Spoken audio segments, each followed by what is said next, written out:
session today. Namam Vishnupadaya Krishna Prishtaya Bhutale Srimate Bhaktivedanta Swaminiti Namine Namaste Saraswati Deve Gauravani Pracharine Nirvishesha Shunyavadi Paschatya Deshatarine Jai Shri Krishna Chaitanya Prabhu Nityananda Shri Advaita Gadadhara Shivasadi Gaura Bhakta Vrinda Hare Krishna Krishna Krishna Hare Hare Hare Rama Rama Rama Hare Hare. Hare Krishna. So we have been discussing from the 4th verse of Manah Siksha. So I'll do a quick recap of what we have seen till now. So we started with a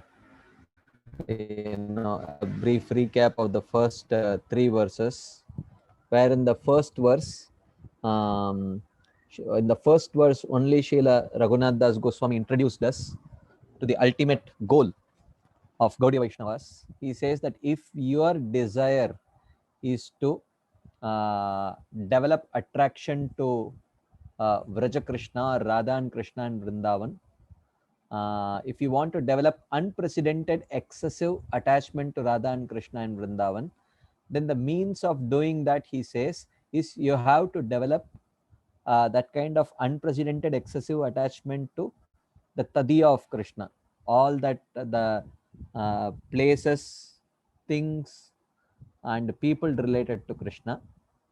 And he says they are Gurau, Goshte, Goshtalayishu, Sujane, Bhusuragane, Swamantre, Srinamni, Vrajanavayuva, Dvandvasharani. So these 8 things you will have to try to establish a relationship with these 8 things, right? And then he says, okay, if you want to establish this relationship with Krishna's Tadiya, then what is the obstacle? He says, Dambam. Dambam means our own material upadhis, various identifications that we have. These various material upadhis become an obstacle to develop this unprecedented excessive attachment to these things connected to Krishna. And what are these various material obstacles that is described in verse number 4 to 7, which we have started discussing now, right? Sada dambam hitva. Sada means always, indicating that it is a constant thing. It's not that today I have destroyed all my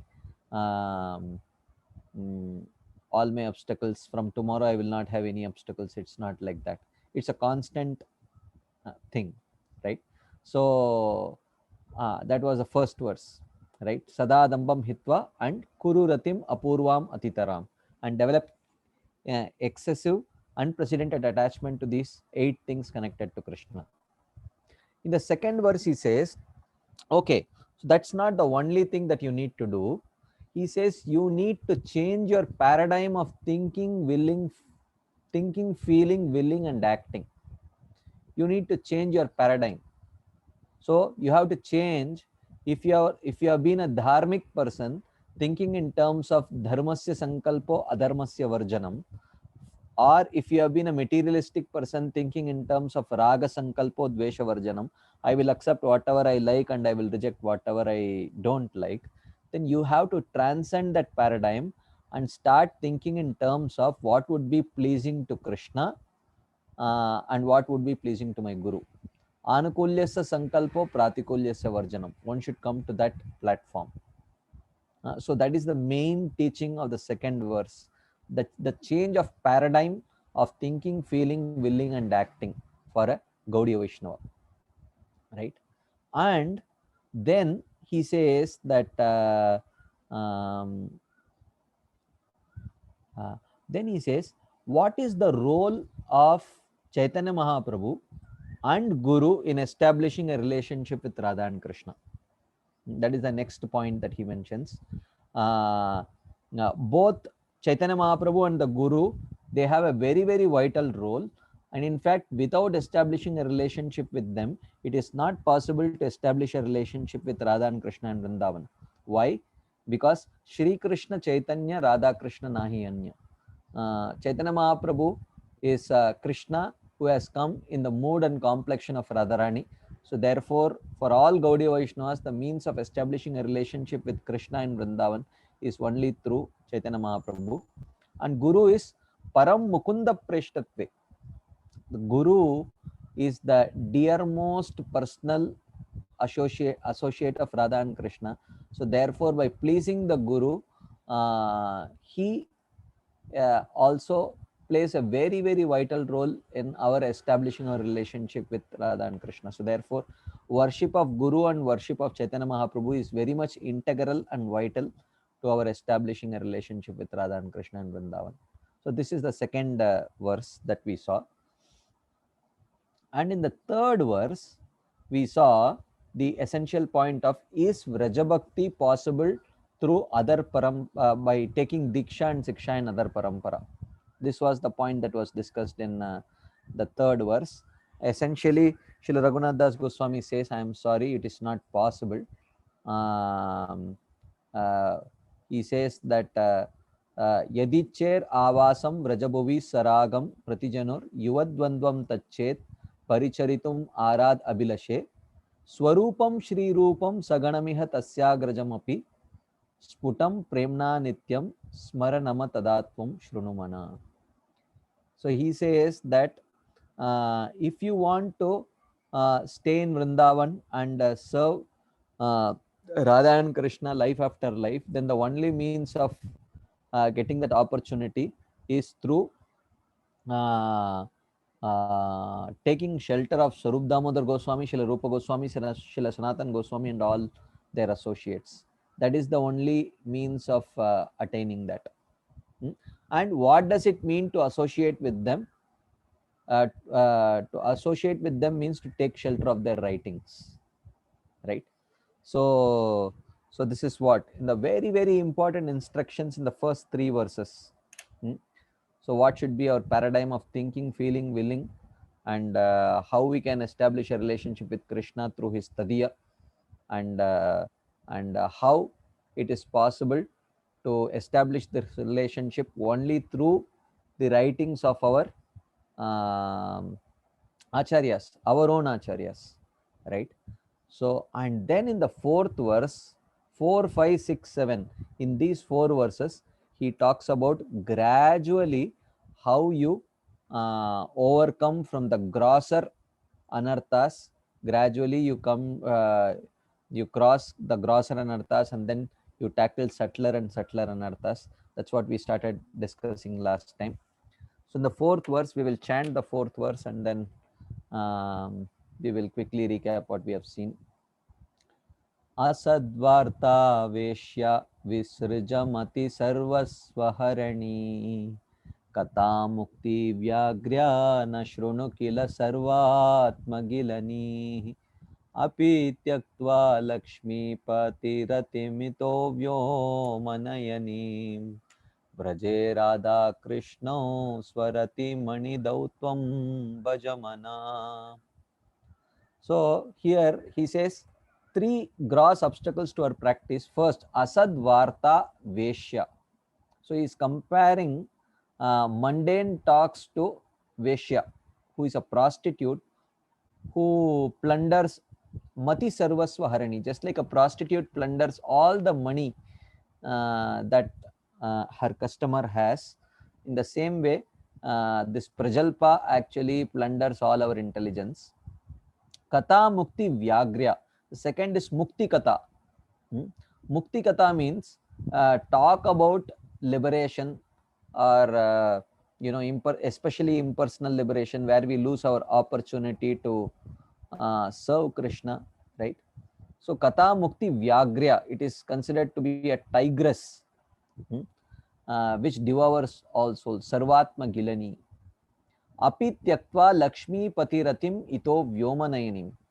And the third thing was the very interesting thing. Please give up your attachment to worshipping even Lakshmi Narayan, he says. Give up your attachment to worshipping even Lakshmi Narayan. If you don't give up, then you will be hijacked to Vaikuntha, and your desire of attaining Goloka Vrindavan will be compromised. So you may worship You may worship Lakshmi Narayan if there is an opportunity, because definitely they are the most worshipable lords, but your attachment should be to worship Radha and Krishna only, right? He says then in the fourth line, instead Vraje Radha Krishnau Tvam Bhajamana, rather worship Radha and Krishna in Vrindavan. And if you worship them, what will they give? Swa Rati Mani Dau. They will give you the jewel of their own love if you worship them, right?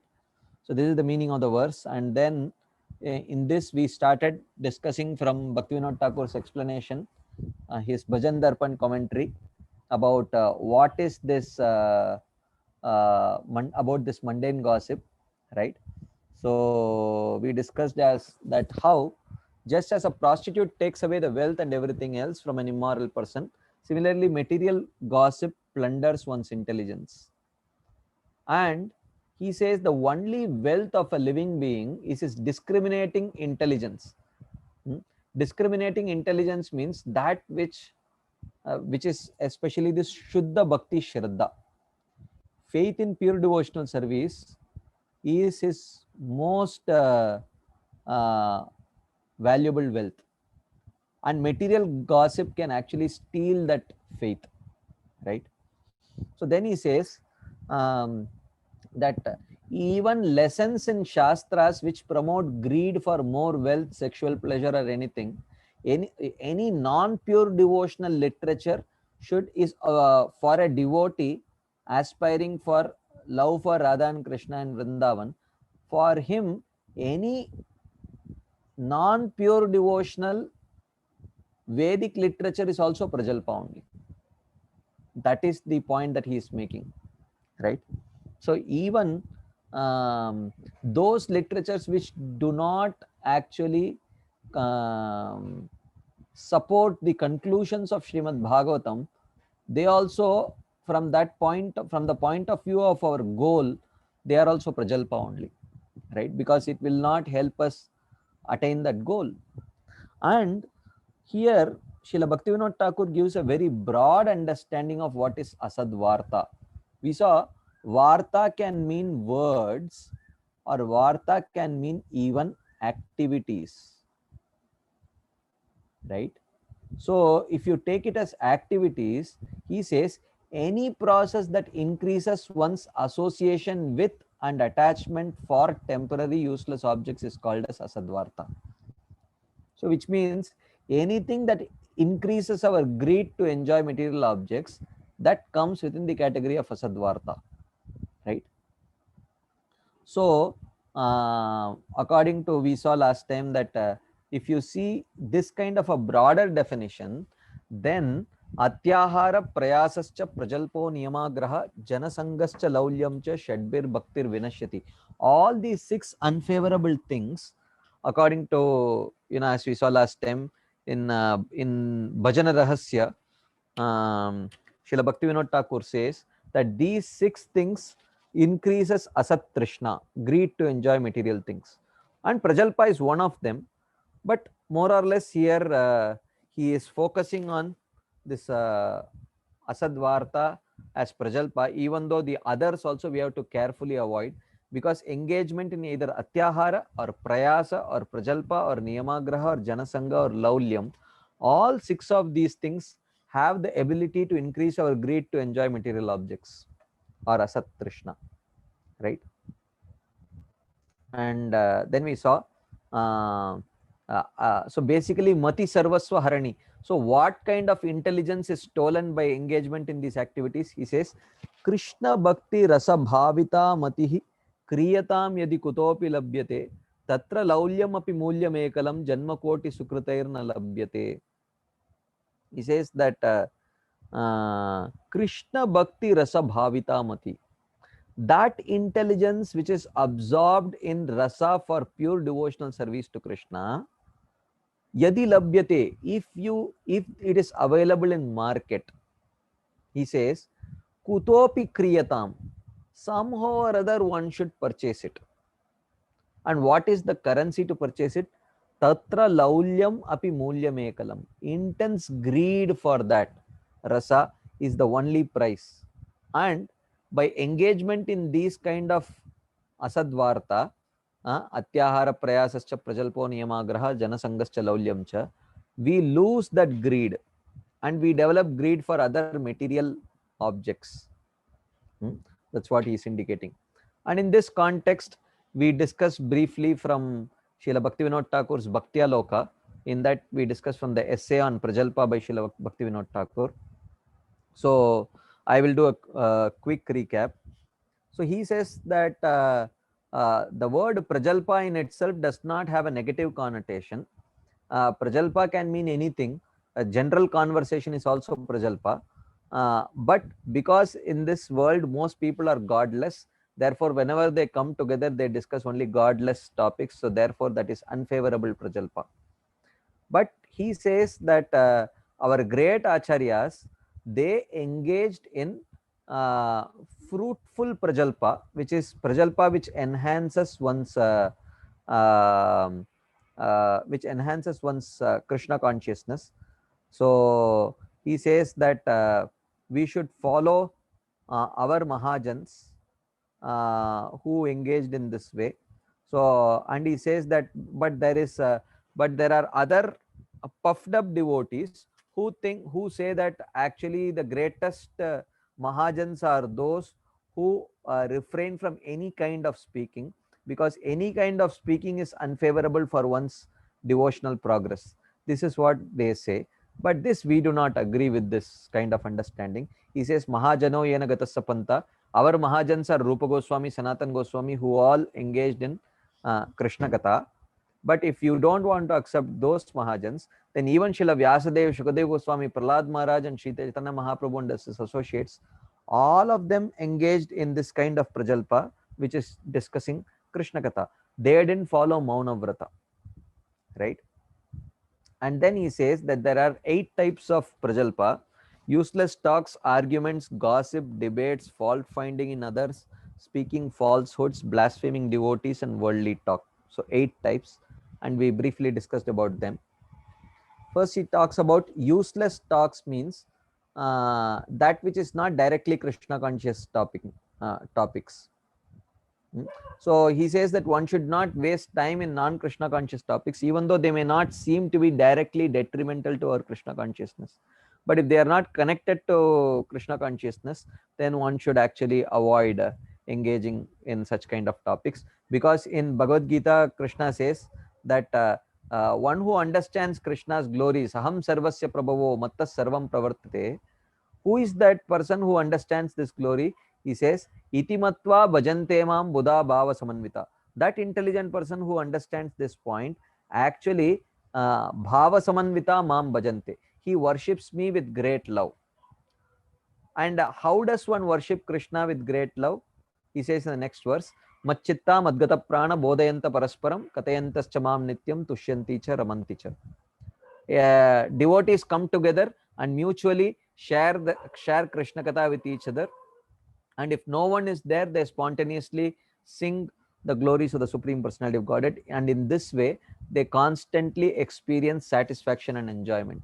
Nityam tushyanti cha ramanti cha. Right?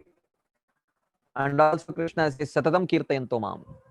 One should constantly engage in Krishna Kirtan. He says that if you engage in useless talk, then how are you going to fulfill this injunction of Krishna of always engaging in Krishna Katha? He says, what are the various means of your getting into useless talk? He says, newspapers. We saw last time, during Bhaktivinoda Thakur's time, more than 100 years back, there were hardly any newspaper. Only Amrita Bazar Patrika was there. And that used to publish transcripts of Bhaktivinoda Thakur's talks, his itinerary, reviews about his books, and all that, because the chief editor Shishir Kumar Ghosh was almost like a disciple of Bhaktivinoda Thakur. But still, Bhaktivinoda Thakur says, in newspapers there is so much useless talks, so therefore for practicing devotees to read newspapers is a great loss, he says. And he says the same thing is true with reading novels also. If it is a spiritual novel like description of the story of Puranjan, then it is favorable. Otherwise, it is useless, he says. So this is about useless talks. Then argument. He says, argument is a very adverse kind of prajalpa. He says that the only thing that argument does, it increases the restlessness of the mind, and the mental strength is wasted away by this desire to perform argument. Okay, and the Shastras are very clear that by indulging in these kind of arguments, one cannot understand Krishna, right? That is very clearly indicated. And he says, actually, because Nitya Siddha Krishna Prema Sadhya Kabunoi, Shravanadi Shuddha Chitta Kare Uday, because the natural Krishna Prema is there present in everyone's heart, everyone's discretion naturally flows towards the lotus feet of Krishna. But through arguments, actually, this natural propensity of one's intelligence to flow towards Krishna's lotus feet is lost. Why? Because the heart becomes very hard and tough, right? He says argument leads to two problems. One is hard-heartedness and a deep attachment to winning rather than learning, right? So when we have this argumentative tendency, we just want to win, right? And we don't want to learn. So then there is a problem. Then rather than trying to learn how we can come closer to Krishna, we will be engaged in just defeating others, right?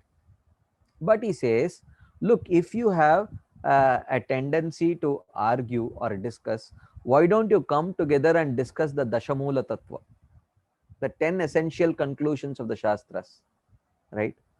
So we discuss that how we can have open-minded discussions, fruitful discussions on these 10 topics. We saw the Dashamula Tattva, which are the conclusions of the Shastras, right?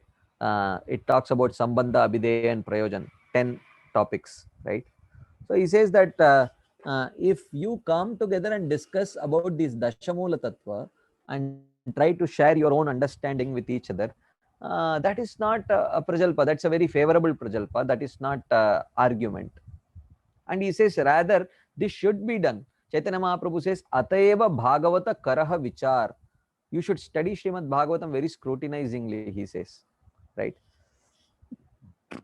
So Bhaktivinoda Thakur says that even Sarvabhauma Bhattacharya, who was a very powerful logician, when he came in touch with Chaitanya Mahaprabhu and understood the ultimate benefit of practicing pure devotional service, he himself said, I was just wasting my time in the association of jackal-like logicians, and I was chanting Bheu, Bheu, Tarkika Shrigala Sange Bheu Bheu Kari, Sei Muke Ebe Sada Kahi Krishna Hari. But with the same mouth, now I am chanting the holy names of Krishna Hari, like that he says, right? And then further such explanations he is giving. And he says that actually the desire to argue comes from envy, pride, aversion to sense gratification, attachment to sense gratification, foolishness and self-pride, right? So he says that these are the main reasons for why people feel like arguing. We, out of envy we argue, out of pride, out of aversion to sense gratification, and all these things. So therefore he says that whenever you have a desire to argue, you check your internal motive. Is it inspired by understanding what is right, or is it inspired by envy, pride, etc.?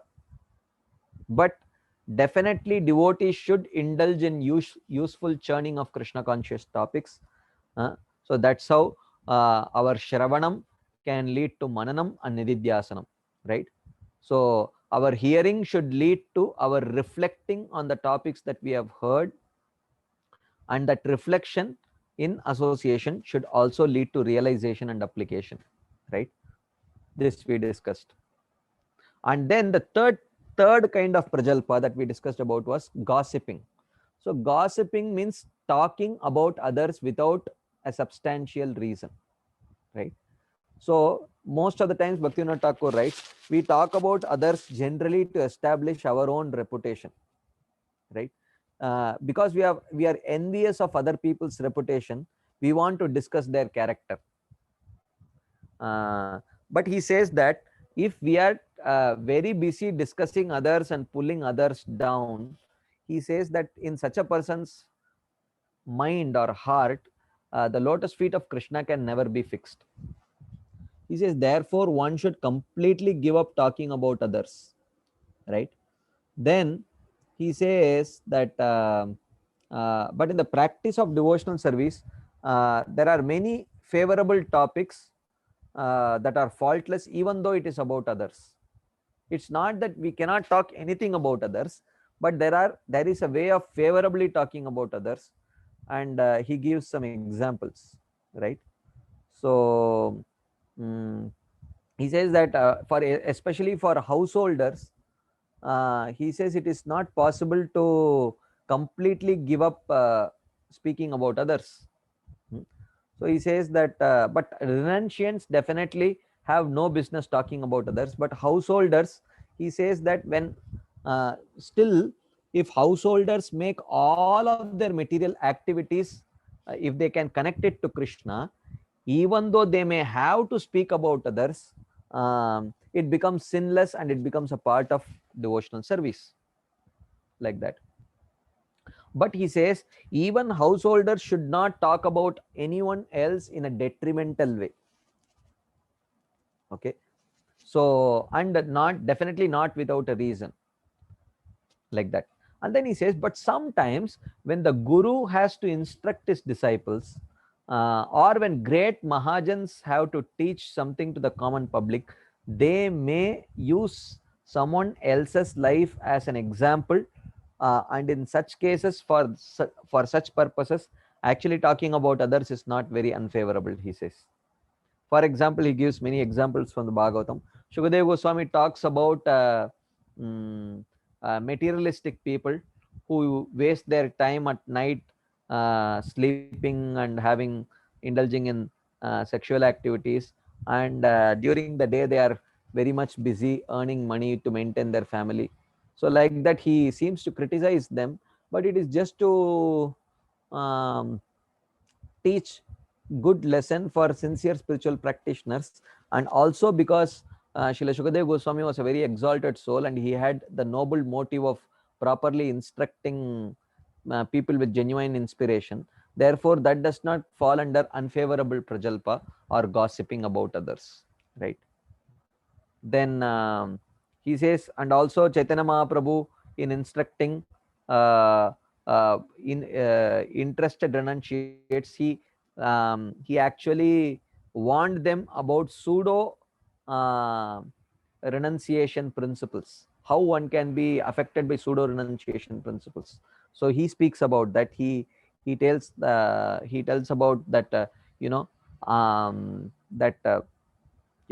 inside he may have materialistic desires, outside he may act like a vairagi. So I don't like such people, like that. He talks about others, but with a desire to instruct and set the right example for others. So this is not contrary to the principle of avoiding prajalpa, right?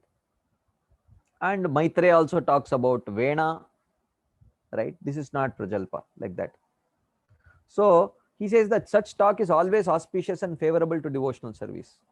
But if we talk about others influenced by envy, hatred, pride, or distinction, then we become offenders to the lotus feet of Bhakti Devi. Then it becomes a major issue. So that is about gossiping, which is the third type of prajalpa. Fourth type is debate. He says that a desire to debate arises only from a desire to conquer other people, and therefore it is extremely abominable for our devotional progress. And fault finding, he says, fault finding arises only from imposing one's own bad habits on others. When we ourselves are suffering with various anarthas, then naturally we see it in others. So therefore, when we see unfavorable habits and practices of others, we should see that my own heart is honeycombed with so much unfavorable desires, like that. And the sixth type is speaking falsehoods. He says that that is another type of very unfavorable Prajalpa we should avoid, and worldly talk, generic talk about what's happening in the world, that should be completely rejected by renounced devotees. But householders cannot completely avoid worldly talk. So he says that they may discuss some topics of archaeology, zoology, etc., but if they are completely devoid of God consciousness, they should be rejected. So he quotes this famous verses from Srimad Bhagavatam. मृषागिरास्ता ह्यसतीर असत्कथा न कथ्यते यद भगवान अधोक्षजः तदेव सत्यम तदुहैव मंगलम तदेव पुण्यम भगवद्गुणोदयम तदेव रम्यम रुचिरम नवम नवम तदेव शश्वन् मनसो महोत्सवम तदेव शोकार नवशोषणम नृणाम यदुत्तम श्लोक यशोनुगीयते.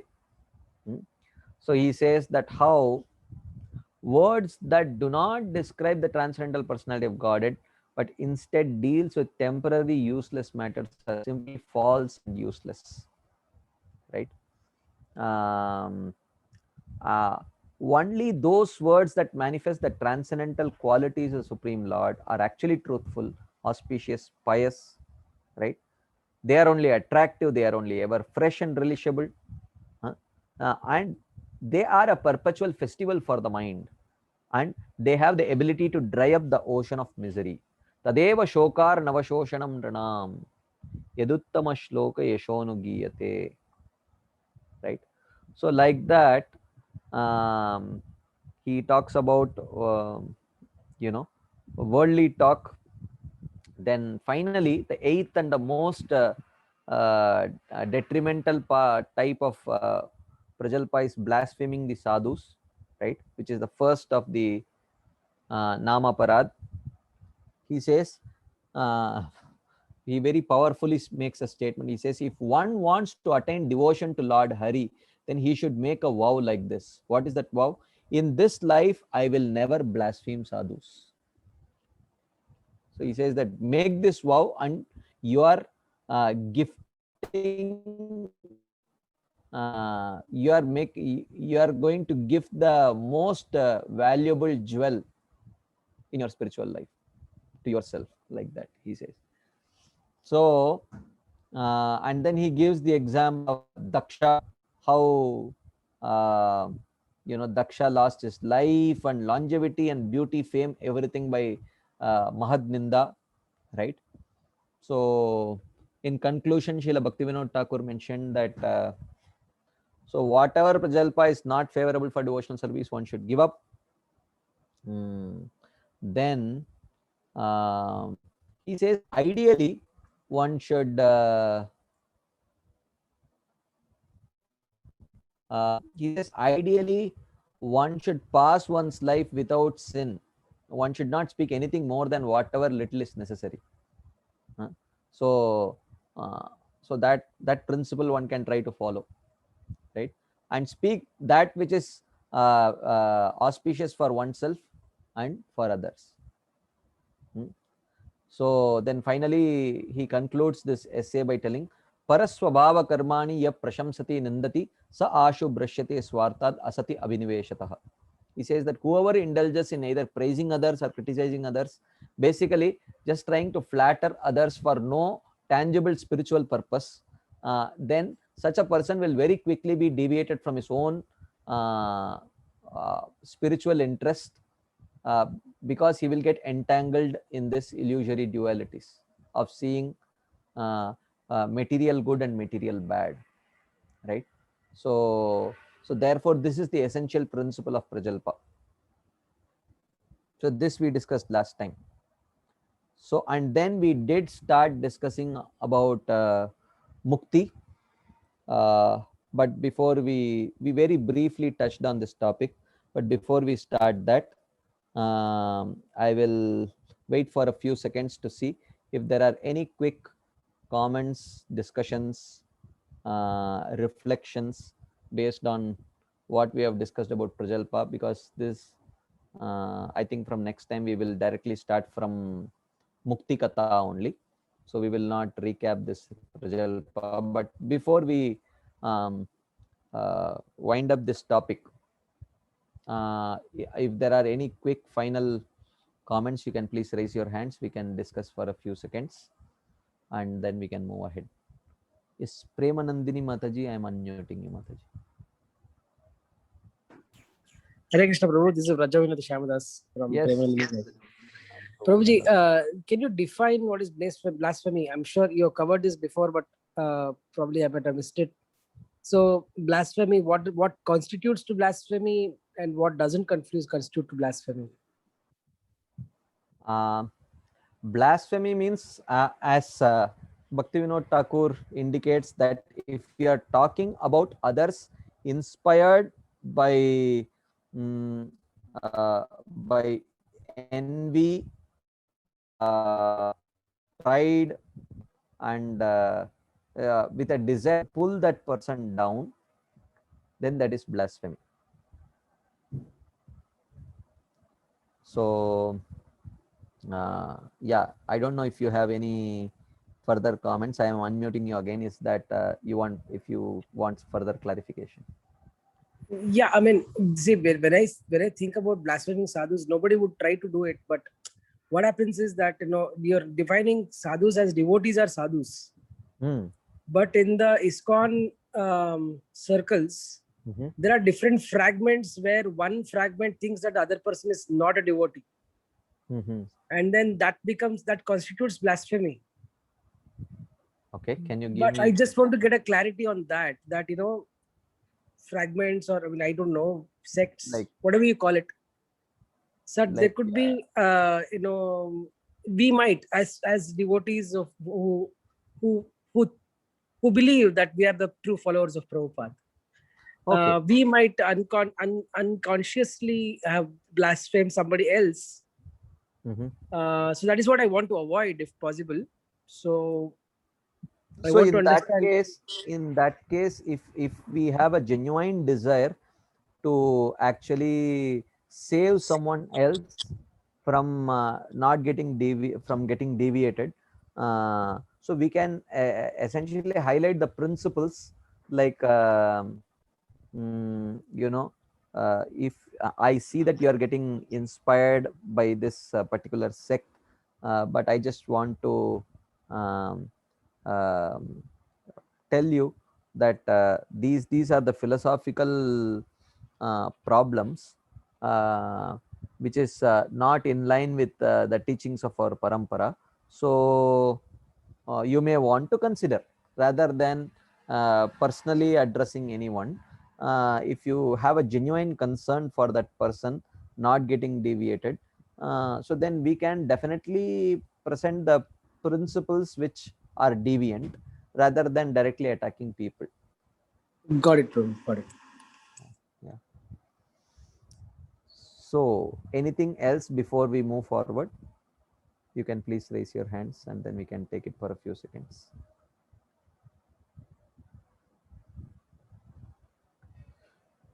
Okay.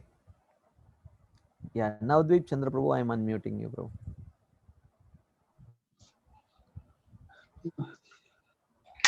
Hare Krishna Prabhu.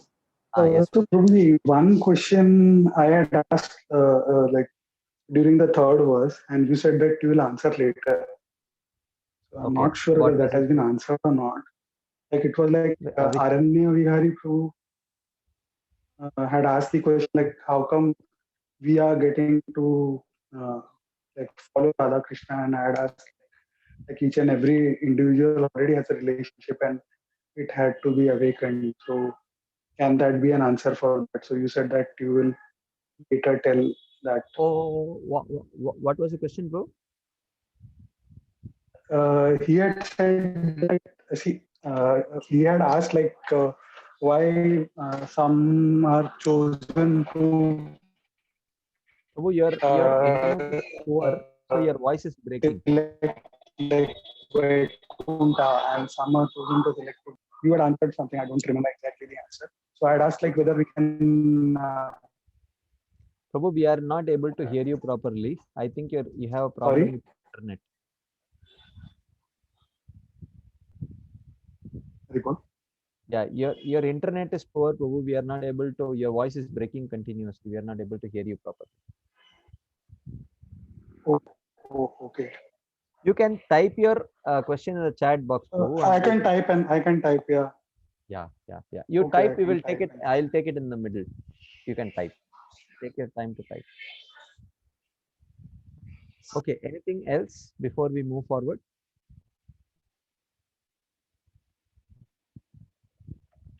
Okay. So uh, we will move ahead to the next topic.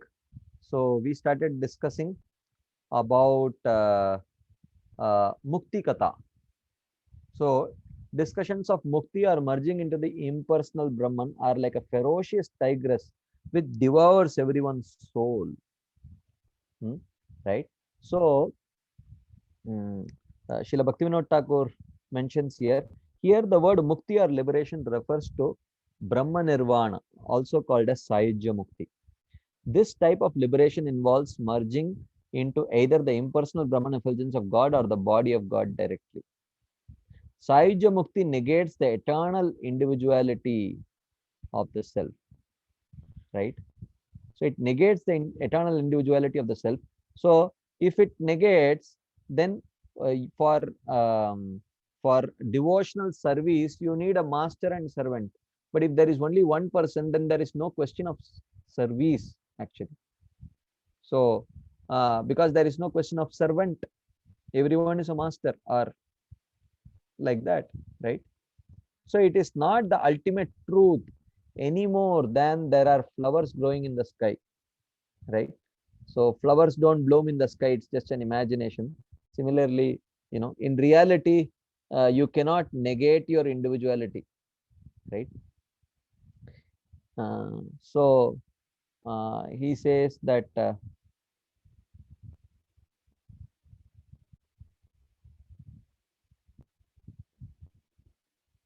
okay, so the question is before we continue further, the question is that how come we are getting to follow Radha and Krishna and others follow Lakshmi Narayan and go to Vaikunta?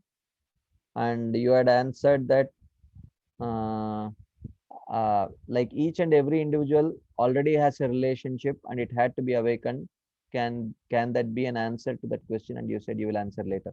Okay, so the question is it that people who already have uh, a relationship with Krishna, is it that only they will get attracted to the Gaudiya Vaishnava Parampara?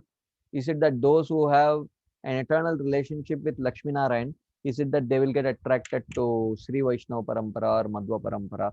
So how do we understand that?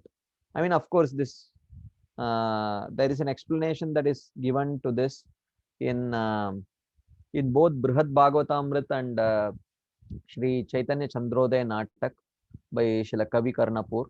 So in both these books, and this is quoted by Srila Shivaram Swami Maharaj in his Shuddha Bhakti Chintamani. Of course, I have not read, but I have read Shuddha Bhakti Chintamani, and there he quotes this. He says that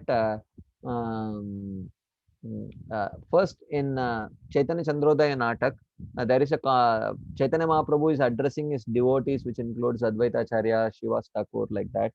So in that he says that, oh, even though some of you may have your eternal relationship with Lakshmi Narayan in Vaikunta or Sitaram Lakshman Hanuman in Ayodhya, but nevertheless, because of coming in touch with devotees, if you have become um, attracted to my pastimes, attracted to me, I will ensure that you will also get a form in Goloka Vrindavan in to eternally serve Krishna there.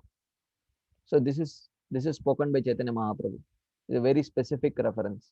And then in Brihad Bhagavatamrit also there is a reference where it is mentioned that the Lord can give uh, uh, multiple forms in various parts of the spiritual world. Like he gives the example of Garuda. So Garuda is the Lord's carrier in Vaikunta, and the same Garuda is expands as Sridama in Goloka Vrindavan, Krishna's friend and Radharani's brother. And that same Garuda in Shvetadvip or in Chaitanya Mahaprabhu's pastimes, eternal pastimes, he appears as Garuda Pandit. So there are many such examples where people get multiple expansions in to fulfill their desires. So therefore, even if one may have an eternal form somewhere, but by association, by chance association, if they come in touch with the associates of Sri Chaitanya Mahaprabhu, then Chaitanya Mahaprabhu and gives them an opportunity to not give up their original position in Vaikunta, but he parallelly allows them to expand and have a separate form in both Goloka Vrindavan and Shvetadvip also. So Bhaktivinoda Thakur further says that that every Gaudiya Vaishnava will have at least two forms, one in Goloka Vrindavan as a part of Krishna's pastimes, and one in Shvetadvip as a part of Chaitanya Mahaprabhu's pastimes. So, so that is very much possible, and Chaitanya Mahaprabhu can very well facilitate it. So one need not worry, oh, what if my eternal form is in Vaikunta? No problem, you won't lose it. By getting attracted to Chaitanya Mahaprabhu, one can parallelly experience their forms or parallelly participate in pastimes in Vaikunta, Shvetadvip, and Goloka Vrindavan. That is possible. Is that relevant, Prabhu? You can type in your chat box and let me know if that was relevant to your question. So, okay, fine. So he is happy. Any other point? Uh, Anyone would like to share some reflections, thoughts on this topic before we move on to continue our discussion on impersonal liberation? How discussion about impersonal liberation is actually very much detrimental to our progress in devotional service. Okay, so if there are no further discussions, so we will continue. So he says that yeah, in reality, the only ultimate truth is the Supreme Personality of Godhead, who is the possessor of all inconceivable potencies. Those supreme potencies of the Lord are eternal, right? So, but the Mayavadis reject, right? So that's why Chaitanya Mahaprabhu says, Mayavad Bhashya Shunila Hai Sarvanash. So if you hear Mayavad, then your spiritual life is completely doomed, right? So we should definitely have some discrimination as to where we hear from. So ideally, he has mentioned it before only as Swarupam Shri Rupam Saganamiha Tasyagrajamapi. We should hear only in our parampara. But definitely, even if you may get attracted to hear from other paramparas, that is still fine. At least you will go to Vaikunta. But don't ever hear Mukti Katha, he says. Right? That is why even in describing our own acharyas, it is mentioned Kaivalya Nistarako in the Shad Goswami Ashtakam. The 6 Goswamis are addressed to be Kaivalya Nistarako. Srila Srinivasacharya addresses them. So Kaivalya Nistarakau is translated by Srila Prabhupada as they have come to deliver the living entities from the jaws of liberation. Right? And here Raghunath Das Goswami is using a similar explanation. He says he is comparing that to a tigress, right? So from whose jaws, who can devour us at any time, right? So and that's exactly how Srila Prabhupada translates Kaivalya Nistarakau, that the 6 Goswamis are here to actually deliver us from the jaws of impersonal liberation, right? And actually talks about impersonal liberation can be very attractive because in this material world, we have had not a, we have not had a very pleasant experience with respect to relationships with people, especially master servant relationships. Generally the material master tries to exploit the servant, and this material servant tries to um, cut corners and do as little as possible um, to get a salary, right? So both are trying to, one is trying to exploit and the other is trying to cheat. So both are not very happy with each other. So therefore, whenever we hear about relationships, the ultimate goal of life is to go and establish a relationship with someone. For a person who is very much used to material relationships, it may not be very attractive, right? So therefore, impersonal liberation sounds like a very attractive proposal for most people. So therefore, if you see our acharyas, uh, more than even sense gratification, they criticize mukti. Even Srila Prabhupada, you see, Nirvishesha Shunyavadi Paschatya Desha Tarini. And when Prabhupada himself wrote uh, um, about Srila Bhakti Siddhanta Thakur, uh, uh, absolute is sentient, thou hast proved, impersonal calamities thou hast removed. Actually, those were not the only two statements Prabhupada had written. It was a long poem. But in that whole poem, actually, Bhaktisiddhanta Thakur got really attracted to those two lines. Absolute is sentient, thou hast proved. Impersonal calamities thou hast removed. So therefore, our whole parampara has been very much, mm, you know, in together in this to accomplish this purpose of discouraging people from going after impersonal liberation, because for those who have had an experience of only material relationships, uh, it's very difficult for them, for us to convince them that relationships actually can be very fulfilling, ecstatic, and wonderful, right? So therefore, especially in the Western countries where trustworthy relationships are very very rare, you see an attraction for impersonalism is very very strong. So therefore, kata mukti vyagrya na shrunu kila sarvatma gilani. Uh, so that is why there is so much um, talk about uh, impersonal liberation. Why is it so bad? It is so bad because in order to achieve impersonal liberation, the living entity has to give up his this thing. The living entity has to give up his individuality and his service attitude. So that literally kills one's mm, chance to go back home, back to Godhead and re-establish himself, right? So therefore that is very very dangerous. So that is why that is addressed here in the form of Maya.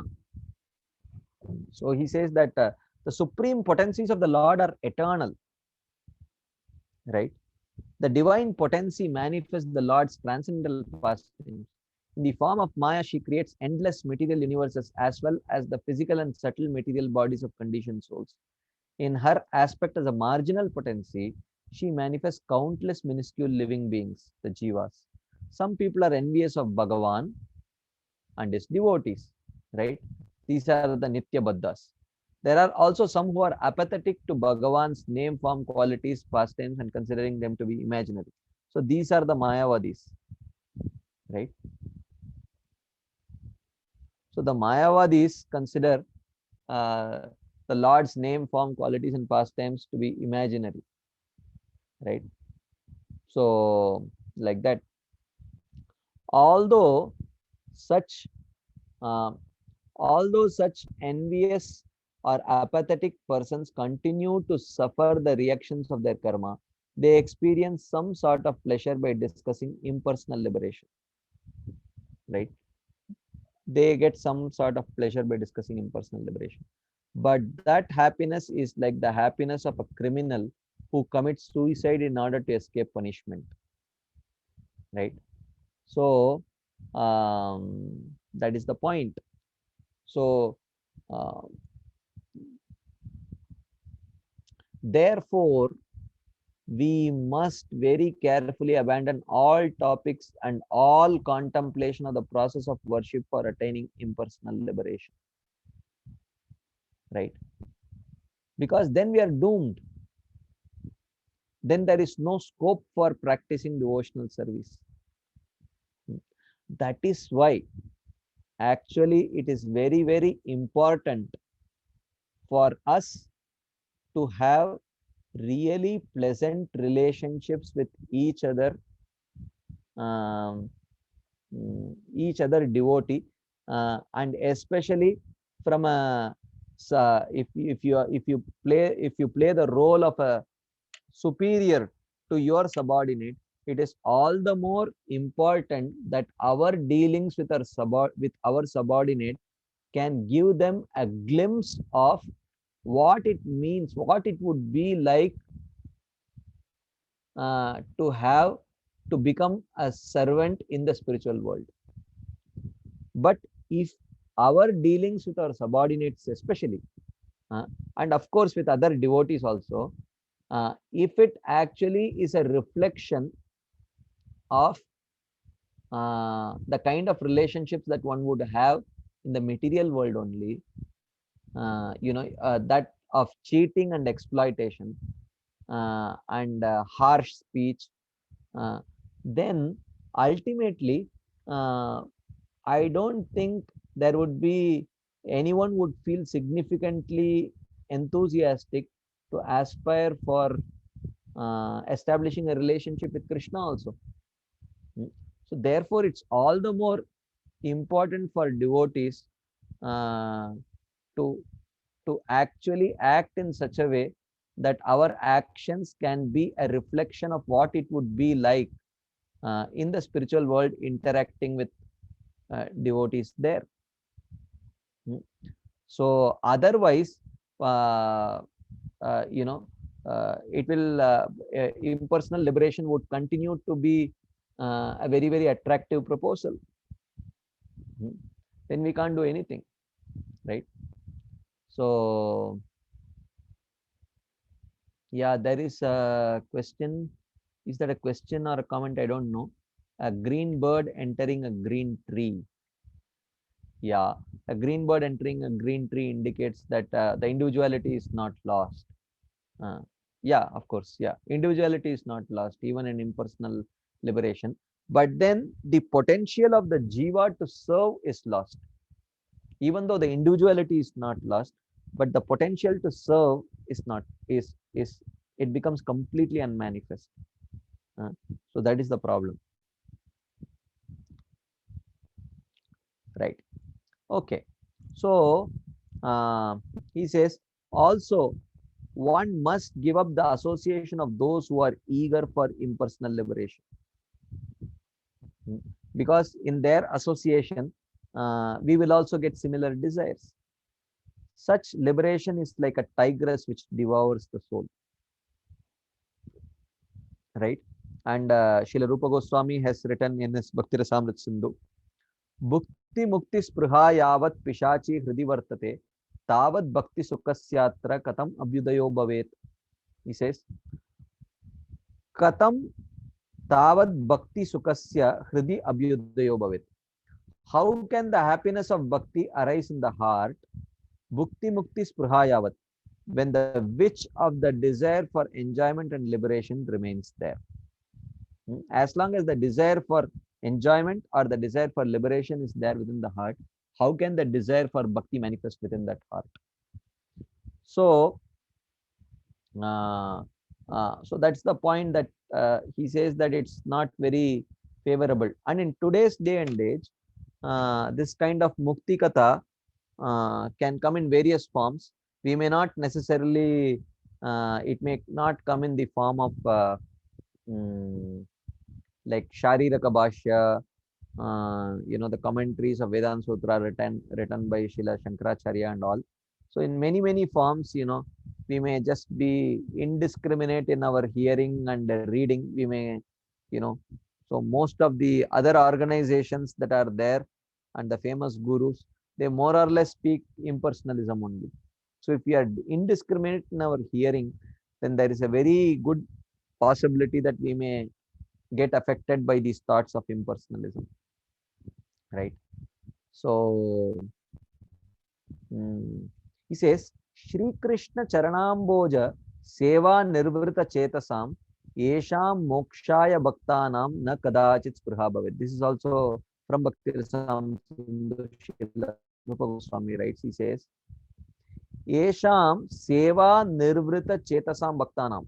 Those dedicated devotees whose minds are always absorbed in the loving service to Shri Krishna Charanamboja, to the lotus feet of Shri Krishna, na kadachit, never ever, spruha bhavet, never ever have the slightest desire, mokshaya, for impersonal liberation, right?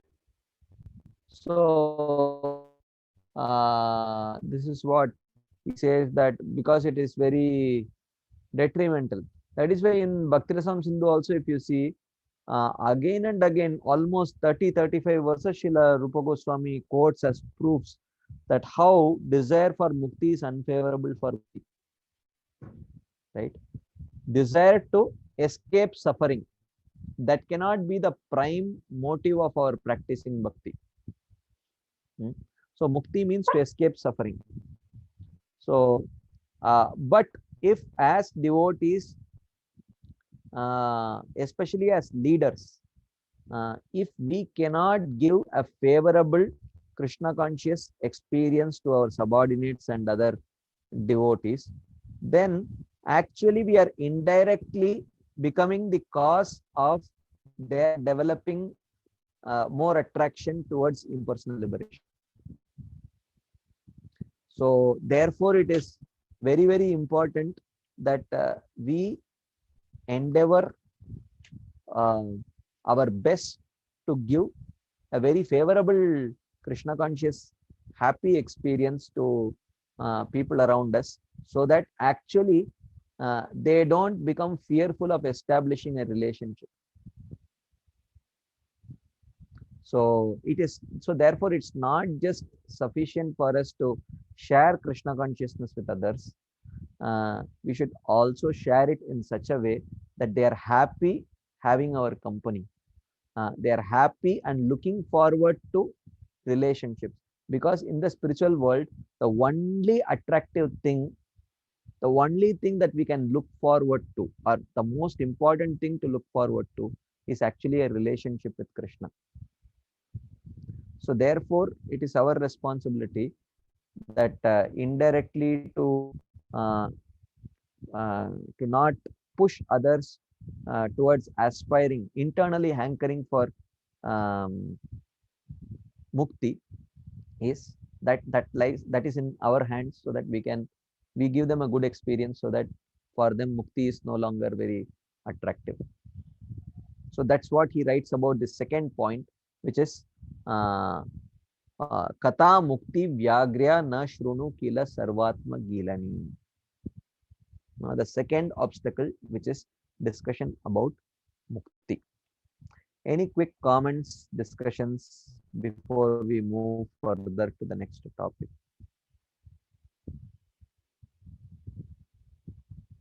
Okay, there is one hand up. Madhavi Gopi Mataji, I am unmuting you. Hare Krishna, Dandavat Prabhuji. Prabhuji, I was, can you hear me? Yes, I can hear you, Mataji. Yeah, actually, I was confused in understanding this, because generally, whatever we listen, Prabhuji, that soul itself is very active and it can never remain static. And we see even in a material world, which we consider much abominable than even the Brahma Jyoti. So there also soul is constantly active, whichever body he is. Never he is just lying down unless जो polar bear वगैरह रहेंगे. Apart from those, so how there is a place in a spiritual world, means Brahmajyoti is also we consider as a part of spiritual world where soul just remains inactive like that. Mm-hmm. So I was means not understanding this, that So how can there somewhere in the spiritual world be a place where soul just doesn't do anything? actually, where does the soul get the even in the material world, where does the soul get the inspiration to act?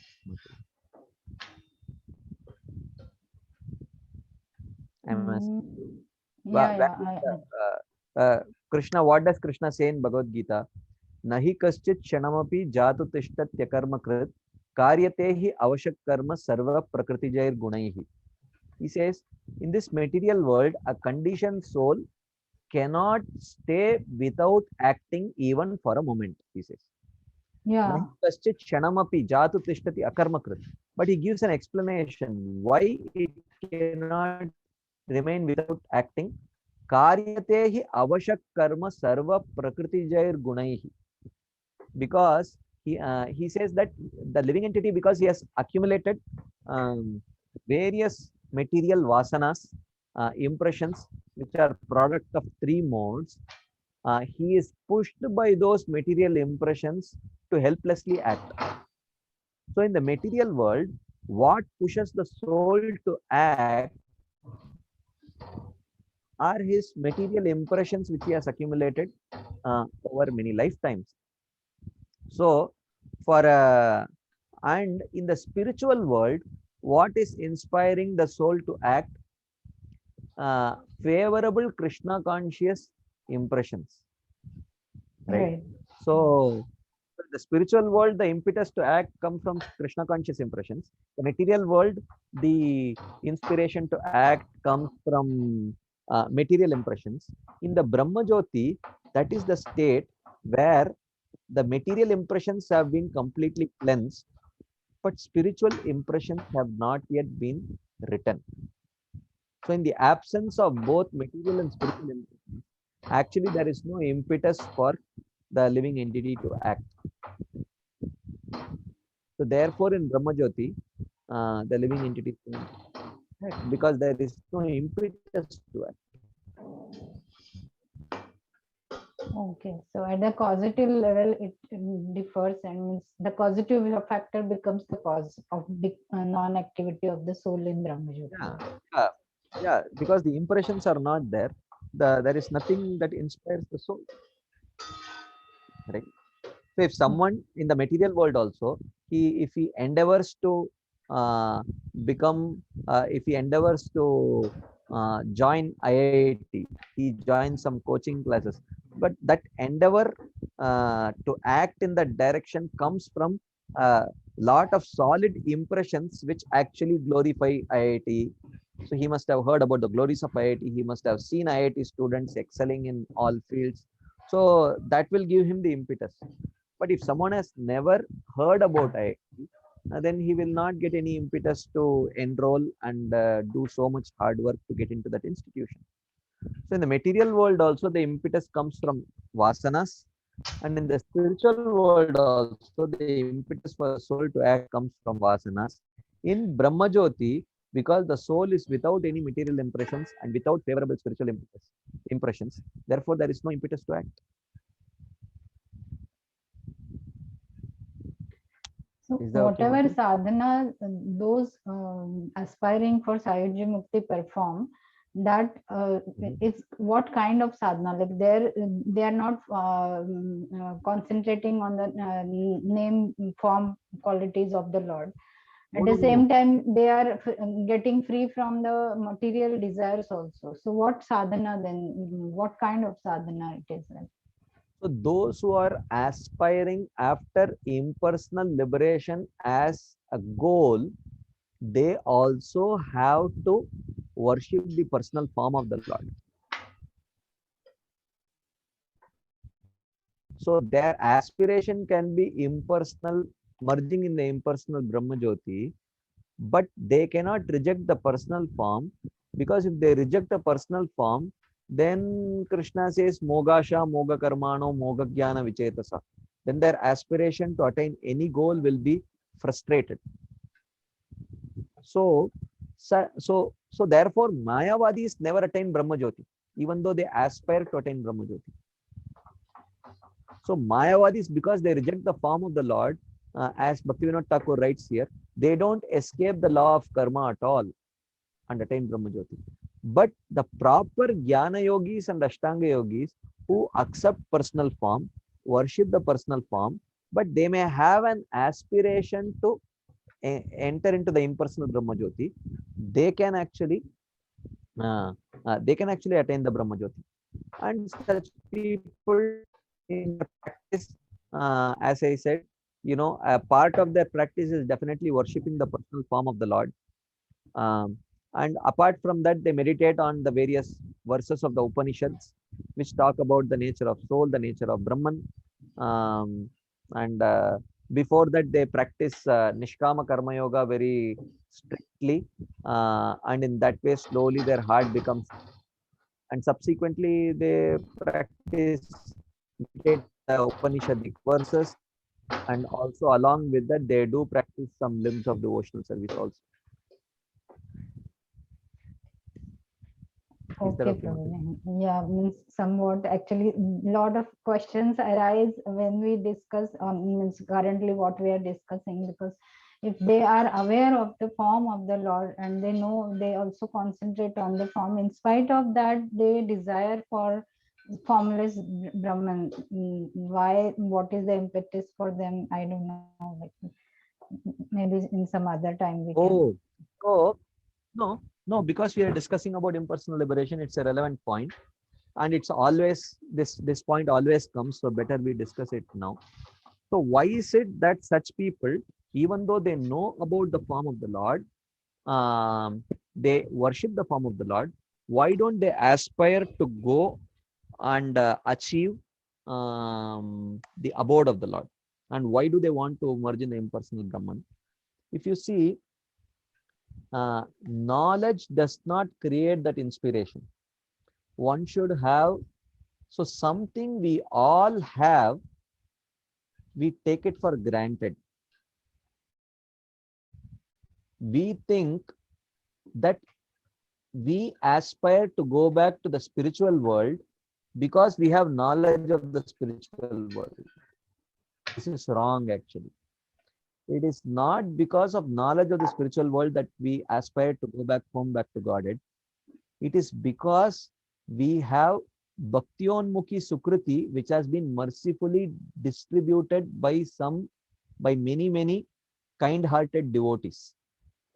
So because many kind-hearted devotees have distributed this Bhaktionmukhi Sukriti to us, because that Bhaktionmukhi Sukriti, actually the spiritual world is a very attractive place.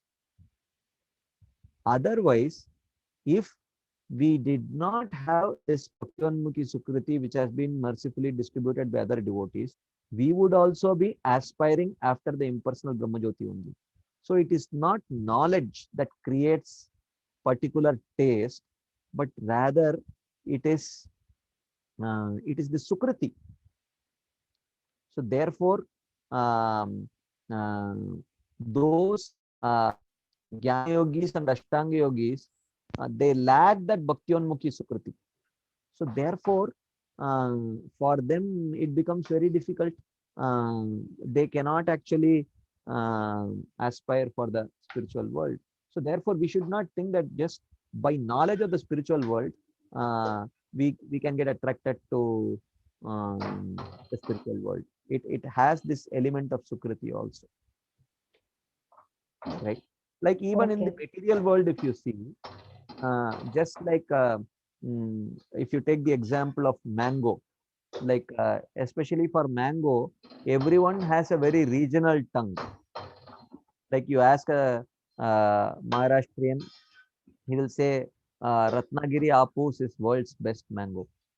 And if you ask a North Indian, he will say, no, no, Dasheri is the best. Uh, and if you ask a South Indian like me, I'll say that anytime Banganapalli is the best, like that. So everyone has a regional tongue. But if someone actually uh, does a very neutral test all over the world, especially if you see, even though people may have regional tongues, if you see export quality, uh, invariably all over the world from India, Ratnagiri Apus only gets exported to other countries also, which means from a neutral point of view, that that particular variety is considered to be most tasty by everyone outside, right? So just by knowing that Ratnagiri Apus is the best variety in the whole world, uh, does it mean that I will start liking Ratnagiri Apus better than Banganapalli? So it's not just knowledge, even the material world, but actually favorable experiences. So especially in this case, when you grow up, you develop particular taste. So when you have that favorable experiences, then you develop a taste for that. So similarly, even in the spiritual realm, if one has solid bhaktionmukhi experiences and sukriti, then actually one gets attracted to the spiritual world. Just by knowledge of the spiritual world, one does not get attracted. That's the point. Okay, thank you, Prabhuji. Thank you very much. Okay, so there are some questions uh, in the chat box also. I will take this question.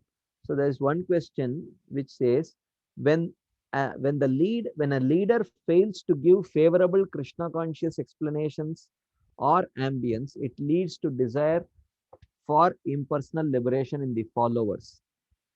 Okay, can you explain on the term favorable? Hmm.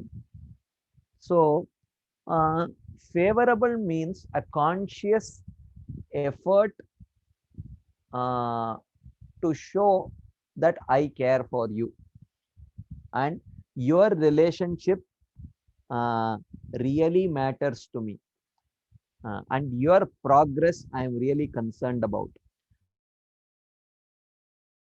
See, it's not very difficult. Just like the kind of comfort and that we feel in the association of our parents, right, or our dear friends who are genuinely um, uh, concerned about us, genuine well wishes. So, so it's not something very complicated. It is like that. Favorable means doing the right thing and leaving the right impression, right? So we may think that I am doing the best thing that is possible for that person for his spiritual life, but then what if that person feels that you are trying to ruin my life? Yeah, ultimately you may think that you are doing the right thing, but it is not leaving the right impression. So we have to so which means good, a part of good intention is to have the right kind of sensitivity also, to otherwise uh, otherwise we may do the right thing, but it may be the worst thing for the other person. So therefore favorable means to ensure that the person, not just tell him what is the right thing, but ensure that he accepts the right thing, which means you have to package the right thing in such a way that he is happy to accept your suggestion. So that way, yeah, it could mean many things, but the point is what kind of experience that the person gets. He must get a very inspiring um, and loving experience. That's what it means. Okay, so is that okay, Prabhu? Um, okay. There is another question in the chat box. In case of the four Kumaras, what was the Bhaktyonmukhi Sukruti? Was it the association of Jaya and Vijaya? Yes, that was a very important aspect of important source of Bhaktyonmukhi Sukriti in their lives, for sure. But other than that, they must have had other Bhaktyonmukhi Sukriti also, in their lives. But definitely Jaya and Vijaya, the way they dealt with, the way they responded to the cursing of um, the four Kumaras, definitely played a very major role in their accumulating Vyat Sukriti, for sure. So, and there is another question: what is the destination of Mayavadis? The destination of Mayavadis is um, uh, Rakshasim, Asurim, Chaiva, Prakritim, Mohinim, Shrita. Mm. So, Krishna says that if you consciously reject my personal form, avajananti mam muda manushim tanumashritam, then in the next verse he says, Mogasha Moga Karmano Moga Jnana Vichetasa Rakshasim Asurim Chaiva Prakritim Mohinim Shrita.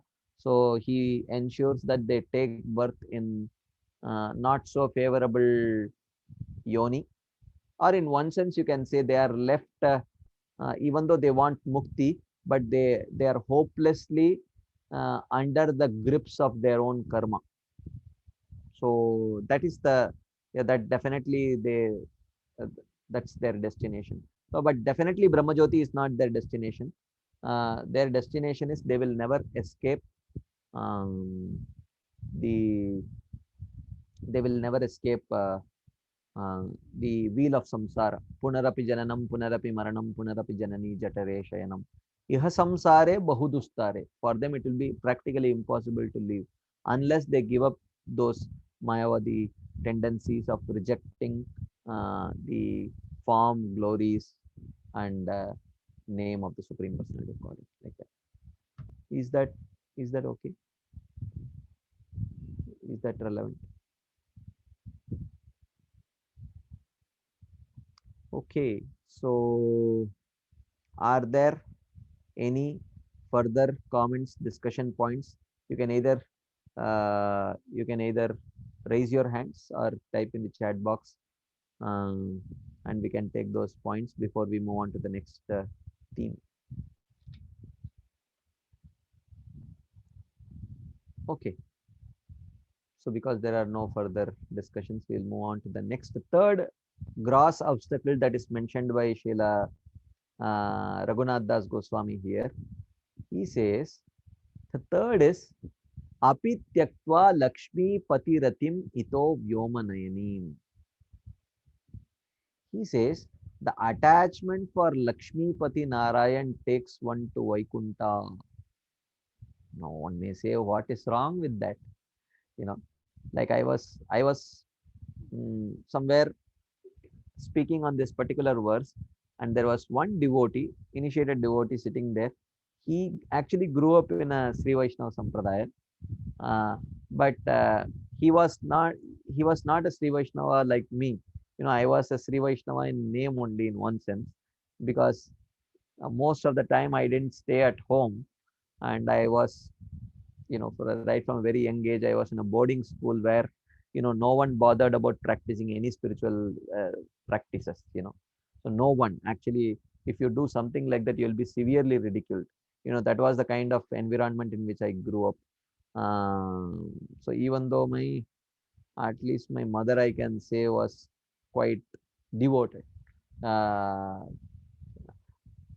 but he was not like that. He grew up at home, and they were very, very, very devout Sri Vaishnavites. Somehow or other, in his college, he came in touch with devotees, got attracted, he joined the ashram. When he heard this was intolerable for him, actually. How could you say this? I said, I am not saying, actually, Raghunath Das Goswami is saying. Then he was like, he kept quiet, but he could not literally tolerate that. How could you say that attachment to Lakshmi Narayan is actually an obstacle in my spiritual life? In one sense, that's why from the beginning only he mentioned that this book is primarily for those who are aspiring after not just devotional service, but those who are aspiring after devotional, loving devotional service to Radha and Krishna and Vrindavan. So this is a book primarily for those who accept the Sambandha, Abhideya and Prayojan of the Gaudiya Vaishnavas, right? So Aradhyo Bhagavan Brajeshatanayas Taddama Vrindavanam Ramya Kachidupasana Vrajavadu Vargenaya Kalpita Srimad Bhagavatam Pramanamamalam Prema Pumarto Mahan Shri Chaitanya Mahaprabhur Matamidam Tatradaro Nappara. This is the opinion of Chaitanya Mahaprabhu. So those who accept this conclusion of Shri Chaitanya Mahaprabhu, primarily this book is for them. So therefore for him it was such a shock. How could Raghunath Das Goswami address this particular point as an anartha? Huh? So let's see what Srila Bhaktivinoda Thakur has to say. So he says, the abode of Narayana is known as Paravyoma or Vaikuntha, the spiritual world. So there, the Supreme Personality of Godhead, the possessor of all opulences in full, resides eternally. In this abode, one can achieve 4 kinds of liberation by serving the husband of Lakshmi, that is Narayana. Sarupya, achieving the same features and form as Narayana. Samipya, living in Narayana's close association. Salokya, residing on the same planet with Narayana. And Sarshti, obtaining the same opulences as Narayana. Right? So, these 4 kinds of liberation one can get. Sarupya, Samipya, Sarshti and Salokya. Even though these 4 kinds of liberation, except for Samipya, the other 3, right? Sarupya, or even maybe to some extent Samipya also. So Sarupya and Sarshti, and the third is Salokya and Samipya. So there are actually 2 types of, or 3 levels of these kinds of 3 levels of this liberation. 3 levels of personal liberation, right? 3 levels of personal liberation. This is mentioned in Bhakti Rasam Sindhu, right? First is called as Sukha, Aishwarya, Uttara, Mukti. Second is called as Prema, Seva, Uttara, Mukti. Right? And the third is called as Bhakti Rasa. Okay. So, in the spiritual world, someone may hear about the description of the spiritual world. Natad bhasete suryo na shashanko na pavakah yad gatva na nivartante tadhama paramam mama, as Krishna describes the spiritual abode in the Bhagavad Gita. So Prabhupada says that whoever hears these kind of descriptions should get attracted to the spiritual world. So one may hear about the Sukha and Aishwarya that is promised in the spiritual world, and one may say that, wow, if I worship the Supreme Lord, I can get the Sukha and Aishwarya of the spiritual world, right? So a person may get very much attracted. Yes, I want to worship the Lord, but I want to definitely experience that Sukha and Aishwarya of the spiritual world, like that. So, where the desire to experience the Sukha and Aishwarya of the spiritual world when that is a predominant desire in one's worship of Krishna, then one achieves what is called as Sukha Aishwarya Uttara Mukti. Uttara means predominant. So when the predominant desire is Sukha and Aishwarya, so that is one kind of Mukti. Okay. And then there is Prema Seva Uttara Mukti, where one is primarily attracted to the lovingly serve Krishna, Radharani and Krishna in the spiritual world. But secondarily, there is some slight tinge of attraction to the Sukha and Aishwarya of Vaikuntha also, right? So this is the second kind of mukti that one attains. And then the third kind of mukti is when pure devotees, those who have no other desire other than the desire to please Krishna, they are called as Harau Ekantina. So they are called as Harau Ekantina. So they have no other desire other than the desire to please Krishna. Such people achieve what is called as Bhakti Rasa. Right? So they attain Bhakti Rasa. They establish a relationship with Krishna in one of the 5 rasas. Shanta, Dasya, Sakya, Vatsalya and Madhurya. Right? Okay. So there are other questions coming, but I will take the question after we complete this discussion. So, so these are the 3 categories of personal liberation. Sukhaishwaryottara Mukti, Prema Sevottara Mukti and Bhakti Rasa. Right? And even though all 3 of them may stay in Vaikuntha, actually the experience of bliss experienced by those who experience the experience of bliss of the 3rd category people is far superior.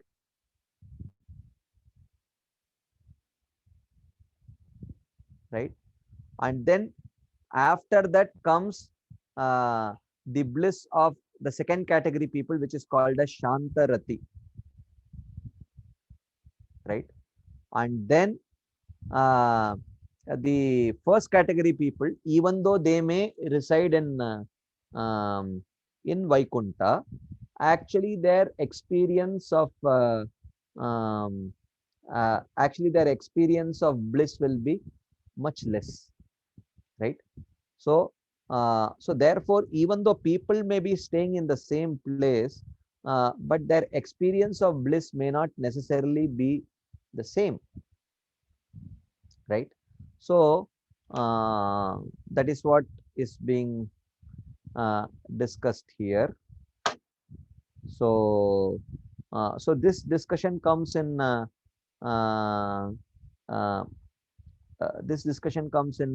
Bhakti Rasamrita Sindhu, where Srila Rupa Goswami describes these 3 categories of mukti: Sukha Ishwaryottara Mukti, Prema Sevottara Mukti and Bhakti Rasa or Harau Ekantina. Such people are called as Harau Ekantinas.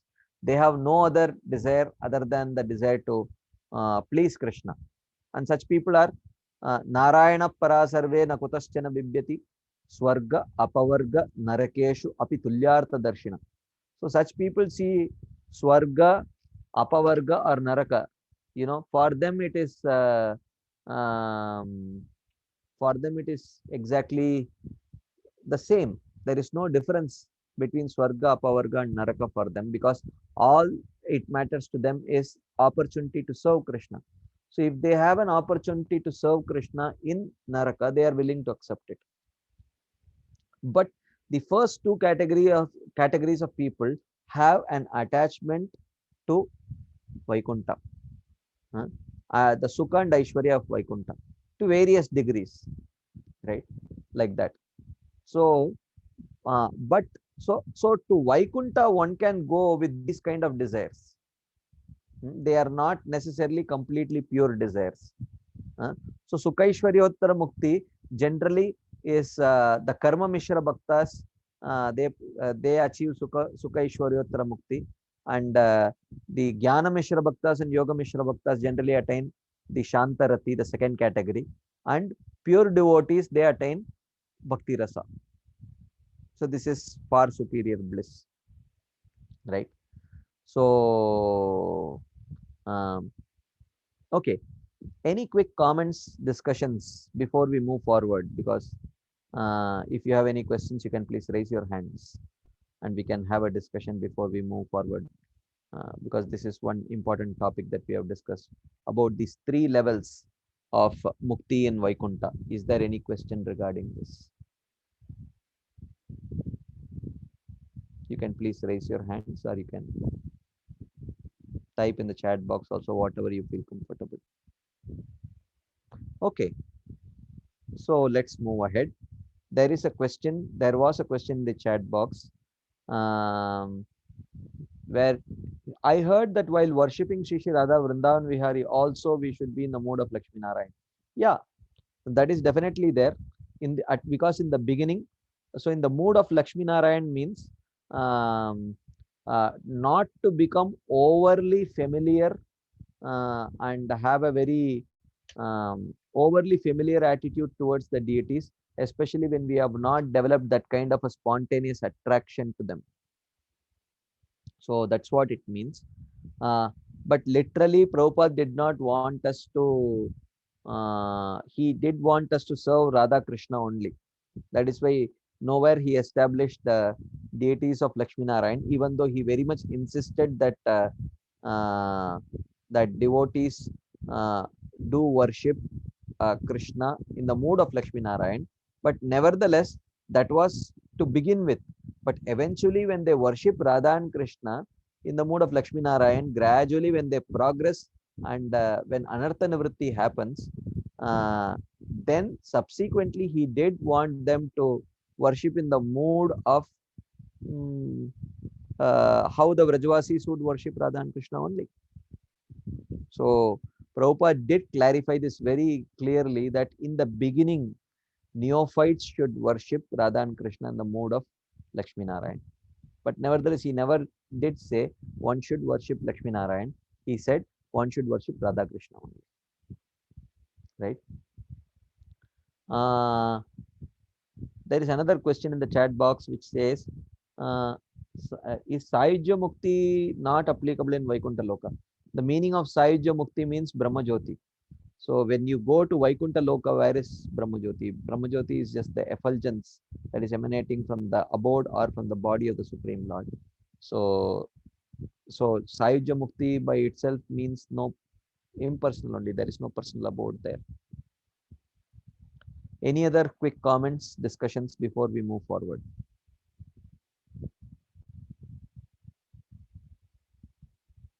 Okay. We will continue our discussion. Here he quotes from Bhakti Rasamrita Sindhu, or I think I have added this section from Bhakti Rasamrita Sindhu. Atra tyajyatayai vokta mukti panchavidha pichet salokyadis tatapyatra bhaktya na ati virudyate. He says, even though the 5 types of mukti have been described as worthy of rejection, Salokya, Sarshti, Samipya, and Sarupya are not so contradictory to Bhakti. Bhaktya na ati virudyate. Because one may achieve it as a byproduct of their love for Krishna also. So therefore, they are not always unfavorable for Krishna consciousness, for Bhakti. Right? So though these 4 are not extremely contradictory to Bhakti, they are contrary to a small degree, since they are accomplished with some unfavorable attitude. This is Rupa Goswami mentioning in, this is Jiva Goswami's commentary to Rupa Goswami's point in Bhakti Rasamrita Sindhu. If the devotee has a desire for these 4, independent of the desire to please the Lord, then the Bhakti is no longer Anyabhilashita Shunyam. Right? So if someone has a desire to attain only the abode of the Lord, but without a desire to serve the Lord, then it is definitely very unfavorable. This is definitely not Anyabhilashita Shunyam. Right? So The favorable portion in these four is caused by the acceptance of some bhakti, right? But still it is not completely pure devotional service. So then he talks about Sukaishwaryottaraseyam prema sevottaretyapi salokyadirvida tatra nadya sevajusham mata. He says salokyadir dvida. There are two varieties of these four types of liberation. You see here he says Sukha Aishwarya Uttara, one that is predominated by the desire for happiness and power, Prema Seva Uttara, and the other predominated by the desire for Prema. Okay. So again here he says the word Uttara means predominant.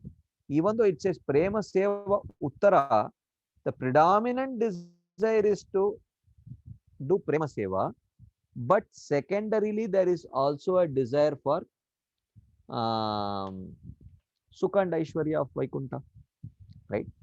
He says Tatra na Adyamata. The first variety is not accepted by those who are inclined to serve the Lord. Seva Jusham. So he says the devotee do not accept the first variety. This is understood in the previous verse, that is Salokya Sarshti Samipya Sarupya Ekatvam Apyuta Diyamanam na Grananti Vina Matsevanam Jana. So this is quoted by Kapila Dev to Mother Devahuti. He says that such people, even though they may get Salokya, Sarshti, Samipya, all these kinds of liberation, but without Vina Matsevanam, without any service, they don't want it. If the four types of liberation are not accompanied by service, they are rejected. Because Ekatva means Sayujya Mukti, impersonal liberation. Or oneness with the Lord is always without service, the devotee is always rejected. If these other four are available with service, devotees don't mind, but they don't ask for it, right? Like that. Kintu Premaika Madhurya Jusha Ekantino Harau na eva Angi Kurvate Jatu Muktim Panchavidam api. But the devotees who are solely attached to the Lord, Harau Ekantinaha, these are pure Prema Bhaktas. Sorry, these are pure devotees. Anyabhilashita Shunya devotees. Prema Eka Madhurya Jusha, those who relish the sweetness of Prema, na eva Angi Kurvate Jatu, they never ever accept Muktim Pancha Vidam api. They do not ever accept the 5 types of liberation at all. Their only desire is to pray, is to serve Krishna.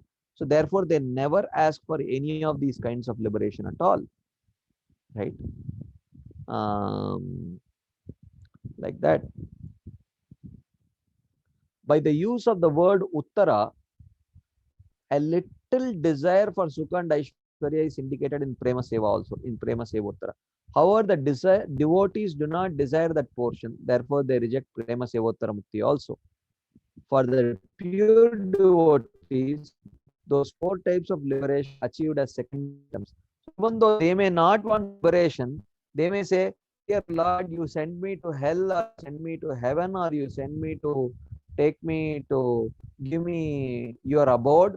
All that I want is only service, so it doesn't really matter where you send me. You think because the devotee feels like this, is it that Krishna will send that devotee to Naraka and he will deprive him of achieving his abode? No. Definitely, as a secondary result, he will definitely achieve that.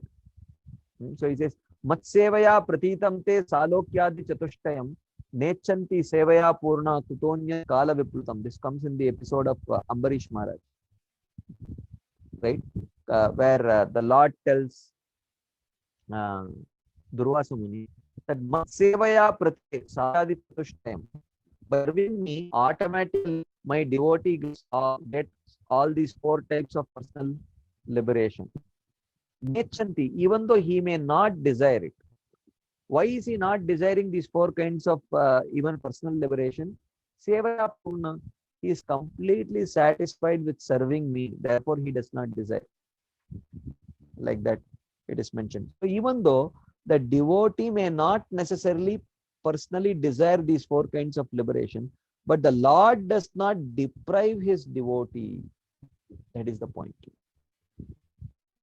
He says, Tatrapi ekantinam sreshta govinda hritamanasa yesham shrisha prasadopi mano hartum na shaknuyat. Now he is coming to the point.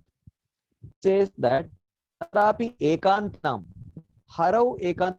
There are many pure devotees. Prahlad Maharaj is a pure devotee, right? Dhruva Maharaj is a pure devotee. Eventually became a pure devotee, right? And Mother Lakshmi is a pure devotee. They are all Harav ekantina. Their one desire is to serve the Supreme Personality of God. But he says, but amongst all the Prema Bhaktas, there is one category of people who are Sreshta, who are the best. Who are they?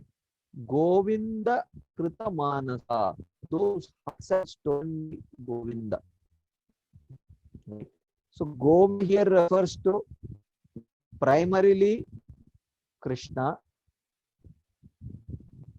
more specifically Vrindavan Krishna, and still more specifically Vrindavan Krishna in Kaishora Avastha.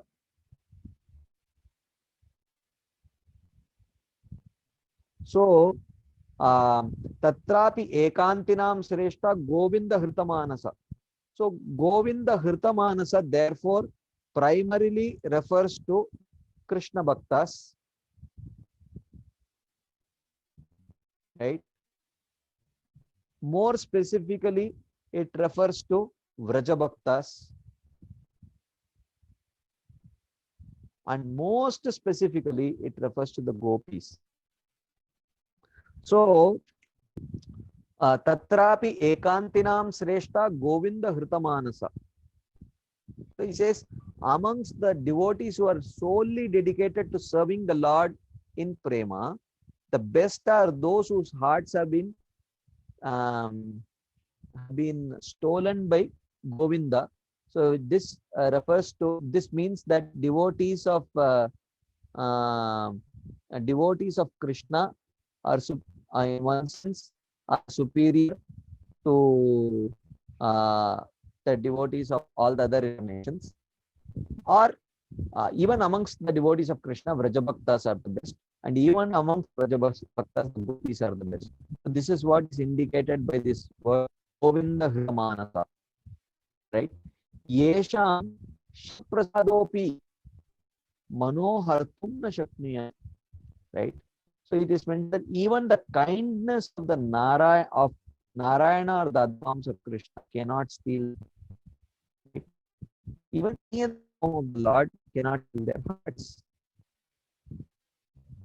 Okay. So Govinda refers to Krishna, the Lord of Gokula, as Krishna Vasudevaya Devaki Nandaya Nanda Gopakumara Godaya Namo Namaha. Like that. The word Shrisha means the Lord of the spiritual sky, Narayana, and this also includes Krishna in his form as the Lord of Dwaraka. Right? So even the mercy of the Lord of Dwaraka, so those who are attracted by Krishna and Vrindavan, they are not even attracted by the Lord of Dwaraka. And then further Srila Rupa Goswami says, Siddhantastu Avedepi Shrisha Krishna Swarupayoho Rasena Utkrishyate Krishna Rupam Esha Rasastitihi. He says, Siddhantastu Avedepi Shrisha Krishna Swarupayo. Even though according to Siddhanta, there is no difference between Vishnu and Krishna. So Vishnu and Krishna are all the Vishnu forms and Krishna's form. They have the same power. So when it comes to power, there is no difference between the form of Krishna and form of Vishnu. But Rasena Utkrishyate Krishna Rupam. If you consider Rasa, then the form of Krishna is way more superior to all other forms. So therefore, yeah, the 61, 62, 63, and 64, the last four qualities which only Krishna and Vrindavan has are Rupa Madhuri, right? Venu Madhuri,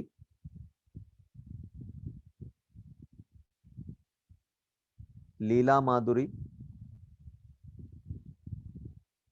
and Bhakta Prema Madhuri.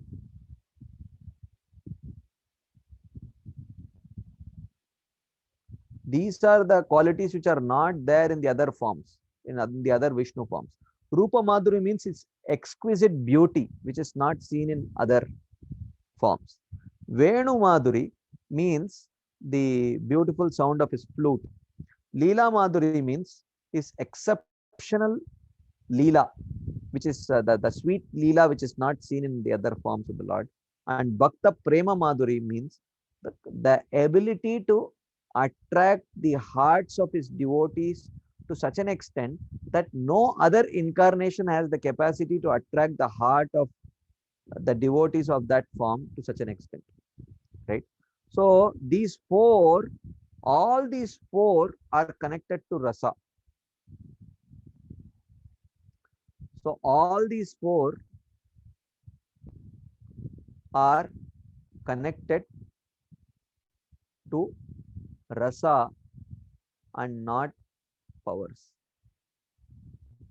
So Siddhantastu Abhedepi Shrisha Krishna Swarupayoho.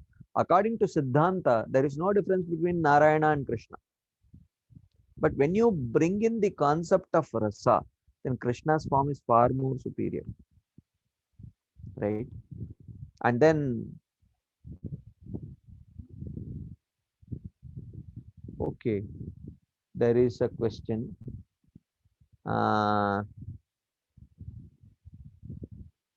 Okay, we will take, okay. I will first take questions which are immediately connected to the current topic that we are discussing. Does this imply that even with tinges of desire for opulence, Jiva becomes eligible for liberation even higher than Sahyajya Mukti? I thought this question would come very soon. Yes, but this desire is not a material desire, because the opulence of the spiritual world is not material opulence. The opulence of the spiritual world is spiritual opulence. So it is not a material desire, but it is definitely a selfish desire, right? Like even to attain Sahyajya Mukti is not a material desire, but it is definitely a selfish desire. So similarly, the desire to enjoy the opulence of the spiritual world is not a material desire, but it definitely is a selfish desire. And can they attain? Yes, they can attain, because Krishna does say, Yanti Deva Brata Devan Pitran Yanti Pitravrata Bhutani Yanti Bhutejya Yanti Madhyajinopi Mam. He says that um, um, one who worships the demigods, they attain the planet of the demigods, and one who worships me, he attains me. So if that is the case, um, uh, so he does not say that you have to worship me without any material desires, because those who worship the demigods and attain the planet of the demigods, they don't worship the demigods without any material desires. They do have, or they do have other desires, selfish desires, right? So it is possible. So yeah, Madhavi Gopi Mataji, I am unmuting you, Mataji. How we will differentiate the desire for material opulence and spiritual opulence? Means just because somebody desires to go to Vaikuntha or other spiritual planets with their desire to enjoy there, but it is desire for enjoyment in the spiritual world. That is why that desire becomes the spiritual desire, desire for spiritual opulence.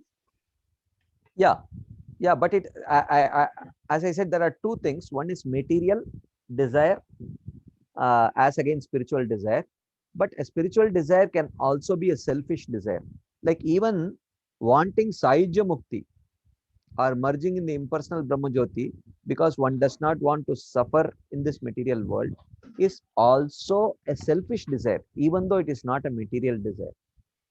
So one can achieve it, and one can achieve it provided one worships the Supreme Lord to achieve it.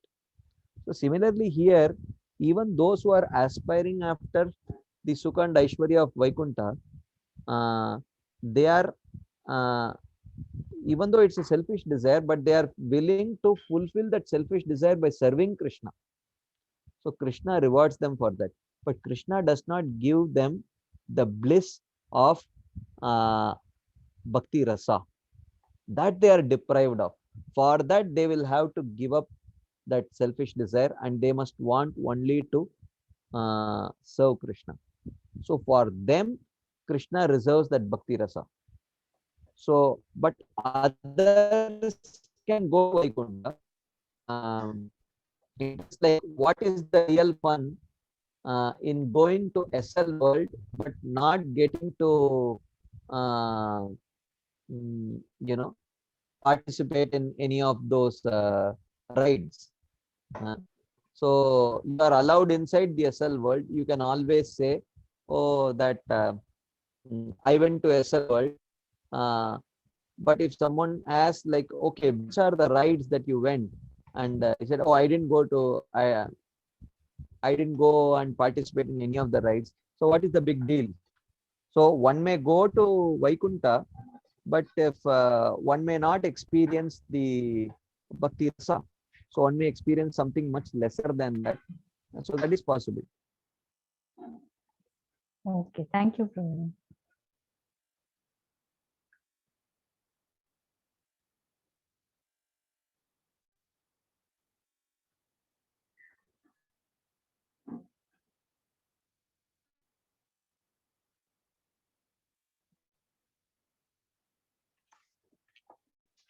Hare Krishna. Sorry, I lost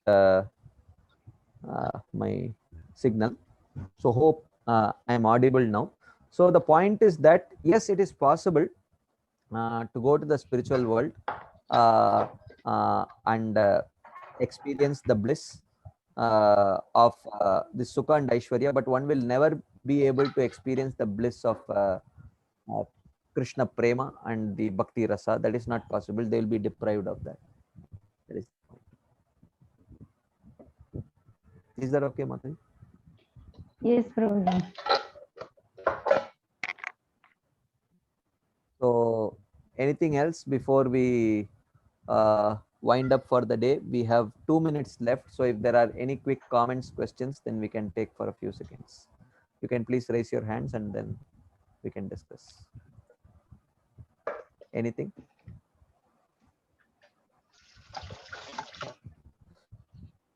Okay. So if there are no further questions, I saw one question in the chat box. Let me see if it is still there. So there is a question. It says, just like a pure devotee, he can be in Shvetadvip as well as Goloka. Is it possible for a devotee to be in hell for preaching for the pleasure of Krishna and at the same time be in Shvetadvip as well as Goloka? Basically, he goes to hell only for preaching to claim the fallen conditioned souls, but at the same time, he is not. He is in Goloka and Shvetadvip. Is it possible? Yeah, maybe it's possible. Why not? If Krishna can allow him to simultaneously be present in Goloka and Shvetadvip, why can't he allow him to be simultaneously present in Goloka, Shvetadvip, and also be in hell? So for preaching purposes, yeah, it's possible. Definitely, Krishna can facilitate it if that is his desire. Okay, so I think it's time. So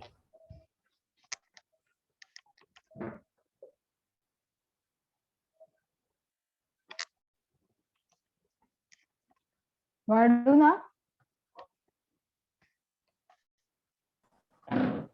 Hare Krishna. Sorry, again I got disconnected. So I see two more hands up. Venkat Govind Prabhu, I am unmuting you, Prabhu.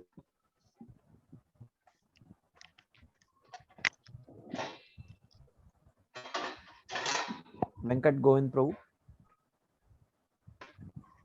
I have unmuted you. Can you please speak? Hare Krishna. Can you please speak, Prabhu? Venkat Govind Prabhu, I have unmuted you.